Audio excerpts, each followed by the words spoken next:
Hi, இன்றைக்கி நம்ம தோட்டத்துக்கு வந்திருக்கோம். வாழைத்தோட்டம். இங்கே ஒரு வித்தியாசமான செடி இருக்குது. செடினா நீங்கள் கேள்விப்பட்டிருப்பீங்க. சில செடிகளெல்லாம் தொட்டோம்னா அது பாய்சனஸாக இருக்கும். அதனால் நமக்கு எஃபெக்டாக இருக்கும். அதே போல் ஒரு செடி தான் இங்கே நாம் பார்க்குறோம். இந்த செடி பாருங்கள். இந்த செடி நம்ம மேலே பட்டாலோ இல்லை நம்ம தொட்டாலோ பயங்கரமாக எரியும். அது பட்ட இடம் நம்ம தோலில் பயங்கரமாக எரியும். ஒரு தீக்காயம் பட்ட எப்படி எரியும் அந்த மாதிரி எரியும். அவ்வளோ டேஞ்சரான செடி இது.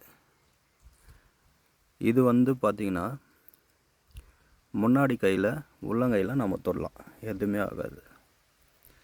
இதுவே கையை திருப்பி பின்னாடி நம்ம தோலில் பட்டுச்சுனாக்க பயங்கரமாக எரியும். இந்த செடி யாரெல்லாம் பார்த்துருக்கீங்க, இதோட அந்த எரிச்சலை யாரெல்லாம் அனுபவிச்சிருக்கீங்க அப்படியே சொல்லிடுங்க.